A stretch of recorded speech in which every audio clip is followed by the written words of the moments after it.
ball, RJ. What he wanted to show today that, hey, I'm a pocket passer. You know, I've got the footwork. I work from inside the pocket. And if you go back and study the tape, he does as much as any of the top quarterbacks in this draft, throws from inside the pocket. So that's what he wanted to show. The ball was jumping off his hand today, threw with really good timing, anticipation, and everything that you would look for from a passing drill. And I thought he showed natural accuracy with over 70 throws.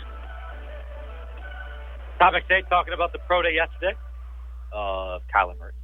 RJ Young joining us. Lots to discuss with RJ. So you're telling me Kyler Murray, didn't go Wild Thing Rick Vaughn or Nuke LaLoosh or the Allen kid from Wyoming, like throw the ball 10 yards over people's heads. Mm-hmm. He was accurate. Okay. Good. Again, rule number one, threw well from the pocket.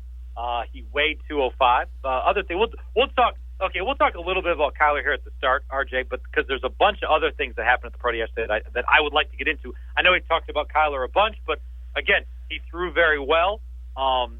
Probably going to be the first pick. I said this earlier in the hour, and I'll say it again. Look, Dwayne Haskins is going to have a pro day in about a week and a half, and he's going to throw real well too. If you run, you give something a tool, something else to separate you. But he didn't, and look, it probably won't matter down the road, but I guess it's just me. I just wanted to see him run, that's all. Well, guy back there looks like a great wide receiver throwing 70 passes. He did good. Really looks good back. I would have really loved to see what kind of straight line speed he has, because that's what I'm looking for in a wide receiver that's throwing footballs. Come on, man. I understand everybody wants to know how fast the kid is, and I also understand that he said he was going to run and didn't when he played us all. But I'm not even mad at that, because the game is secure the bag. And you secure the bag by getting everybody to watch what you do next. So, yeah, okay, sure. You want to know how fast he is. All right. Go time his 67-yard touchdown against Texas. How fast is he in that thing? I don't care. He threw the ball 70 times to prove a point. He's a quarterback. Why are we still worried about how fast the kid is? We're not asking how fast Lamar Jackson is. We just know he's fast. He's faster than everybody else on the field. That's what we know. Let me ask you this, RJ, because I brought up the point, and it's interesting, and I think it's smart from Kyler's camp. It seems just about everything they do is calculated. It is a smart move to go get the bag when you're looking at it and saying, okay, we're flirting with the number one pick. If we run, it's not gonna bolster our chance anymore. We ain't gonna run. But the contrasting styles between him and Baker, one's not right, one's not wrong. But Baker was the guy that was like, I'll do everything for anybody. I don't even care. Yeah. And Kyler is so much more calculated. You know, obviously his dad's been there. His camp is much more calculated in how they approach things, and they've done it smartly because they're keeping the value extremely high with Kyler and not putting out unnecessary risks. Baker Mayfield is not Kyler Murray. Kyler Murray is not Baker Mayfield. It's not that he'll do anything. It's not that kid wanted to just show up and give everybody what they wanted. It's how he's built. And I can't stress this enough. The only things that are similar about those two guys is they both won Heisman trophies. They both made a college football playoff. They both didn't win one. And they're both looking at the number one overall pick. I talked to Ted Wynn to try to draw this out in football crayon for everybody. The things that those two guys do so well is put the ball where it's supposed to be. And it's just an undervalued skill. And that was what folks got to see yesterday that nobody's paying attention to. Patrick, I know you want to get into some stuff there, but look, man, he put the ball, for the most part, where it's supposed to be and only where it was supposed to be. And when you're talking about a guy with such touch like that, forget how fast he is. Forget how accurate a passer he is when you're talking about on the run. Think about what he's able to do when your wide receivers cannot run open. He's going to throw them open, and that's why he's looking at the number one overall pick. Yeah. But good, again, it's trending that way.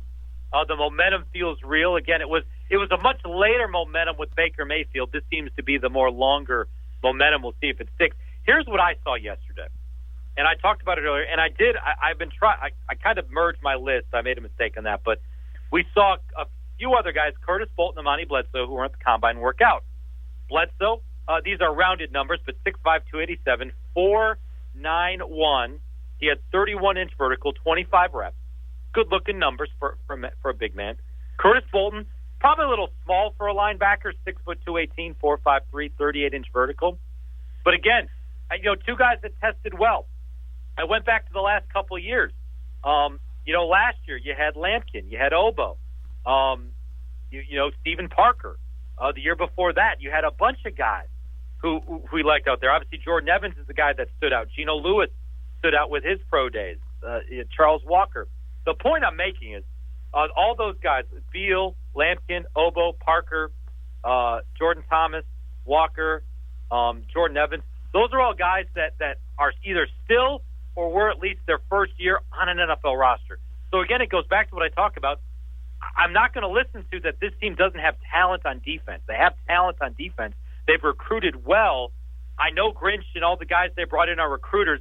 They need to develop talent because OU's been bringing in talent for years, in my view.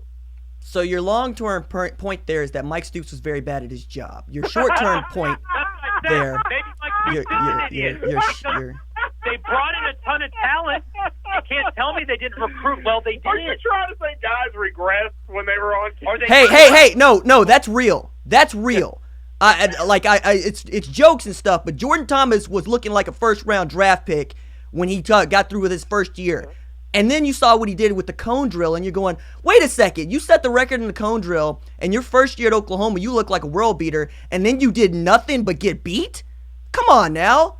Point the finger where the finger's supposed to be pointed on this one.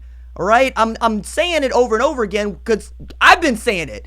You got 4 5-star guys out there. You got guys that can help NFL teams win. Tony Jefferson went undrafted. Now he's back there with Earl Thomas as one of the best safety tandems in football. Tony Jefferson is the poster child for a guy who just couldn't play at OU. All of a sudden he gets to the NFL. He could play at OU. He had 119 tackles in 2012, 2011, somewhere in there. But they funneled it to him because he could put people all on the ground. But the guy that I think actually made the most money out there today is Rambo. Or yesterday. It's Charleston Rambo. Now, I know that guy is not eligible to the NFL draft until next year, and I like that rule that allows him to participate. But you're the only guy on the active roster today who was able to participate in this thing. And I thought that spoke volumes of how much they believe in him, how much Kyler trusts him individually, and also what you can expect from that guy in the coming, 6 months, 8 months? Because we're talking about the 5-star wide receivers that are coming in, but we're also talking about who's the streaker, who's the guy that's going to just take top off the defense now that Marquise is gone. And then Rambo had an excellent game in the Orange Bowl, his only touchdown of the year. 3 of his 8 catches were in that game. Now, all of a sudden, I'm a believer in Charleston Rambo, if for no other reason than they threw him out there in front of 100 credentialed media members, 2 TV networks, and his quarterback trusts him as a redshirt freshman. That's the guy that I'm focusing on. You're right to point out all of these other guys that are going to make some money. I also thought Joel Blumenthal quitted himself well. He had the fastest 40 of the day coming out of Southwestern Oklahoma State, kid from Edmond. But Charleston Rambo being out there, if for no other reason than he's on the roster, made himself some money. But again, so you're with me that OU has talent on defense. Yeah, but that's never been the issue. The issue has been how are they deployed and how much do the kids believe in the guys doing the play calling. Nobody on the offense doesn't believe in Lincoln Riley's play calling, even when he gets some stuff wrong. Everybody's in there going, nah, with this guy calling the plays, we're going to win football games. That's what Alex Grinch has to bring to the defense. Yeah. Some development, obviously, physical development on the field, see some success. So, again, I get that. And the recruiting is the name of the game. You have to feed the monster. If you can't recruit, you're going to get beat. But OU's bringing in good players. I want to see guys develop. Especially, I think RJ play well while at OU. Right, and I think at the linebacker and defensive back areas, they've always had talent. They've always recruited very well. When you start hitting that upper echelon in recruiting, that's when you're getting the 4 and 5-star defensive linemen. That's where it's kind of a different level. But I think that's right. And RJ, you said some things throughout Mike Stoops' downfall, if you will, at the beginning part of last season, that weren't taken very kindly sometimes by people, even by me at sometimes. But you're right on, bro. Yeah. You were right freaking on. So got to give you some credit there. Can I ask you one more because we got to get going? It's Pie Day. Wait, what's the face of RJ? I can't wait to see it on YouTube when I tell him he was right on. Okay. I would love to see it. It's Pie Day. Favorite pizza, RJ? Pepperoni pizza. I'm a purist. Okay. I'm a purist. I'm gonna go to I went to Andolini's yesterday. I'll probably go to Andolini's today. Okay. It is the only pizza for moi. Give me the 14-inch pepperoni pizza. Give me the garlic knots. Let me have the Marshalls. I'm gonna be solid. That's me. Okay. Favorite dessert pie? Favorite dessert pie? Apple. Yeah, apple pie. Purist. So pepperoni pizza and apple pie. Yeah, RJ is American. Yeah. Oh, good stuff, man. We'll talk to you. Actually, it's Thursday, so we'll look forward to Fight Me Sunday morning at 10 o'clock. You and Corey. Absolutely. Going to have an RJ Proctor on to talk about committing to Oklahoma. A few other things up our sleeve.